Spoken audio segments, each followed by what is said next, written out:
60 kilo वजन घटवून मनसेचे दिवंगत आमदार रमेश वांजळेंची कन्या सायली वांजळे ही पुण्याची सर्वात तरुण नगरसेविका ठरली आहे। आपल्या वडिलांचा राजकीय वारसा चालवण्यासाठी सायली राजकारणामध्ये उतरली आहे आणि जनतेनेही तिला भरभरून प्रतिसाद दिलाय। मनसेचे दिवंगत आमदार रमेश वांजळे यांच्या कन्येनं राजकारणाच्या क्षेत्रामध्ये उडी घेतली आहे। अवघ्या 3 महिन्यामध्ये 22 वर्षाच्या सायली वांजळेनं स्वतःचा मेकओव्हर केलाय। सायलीनं काही किलोनी वजन घटवून आपलं राजकीय वजन कमालीचं वाढवलंय।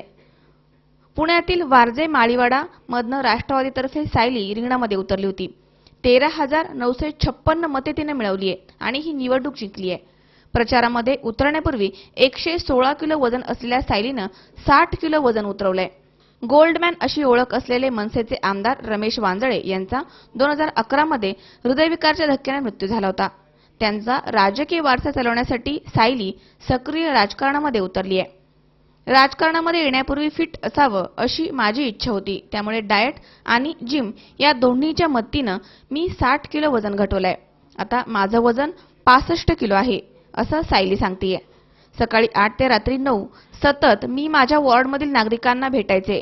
लिफ्ट ऐवजी मी जिन्यानं बिल्डिंग चढायचे, याचाही फायदा मला झालाय। दरम्यान झोपडपट्टीवासियांचं पुनर्वसन, वंचित विद्यार्थ्यांसाठी शाळा आणि सुविधा उपलब्ध करून देण्यासाठी तिचा भर आहे। माझ्या वडिलांची इच्छा होती मी नागरी सेवांमध्ये रुजू व्हावं, ते माझे आदर्श होते, असंही सायली म्हणाली आहे। अमोल दमले सह हर्षल कोठावदे, सी 24 तास, पुणे।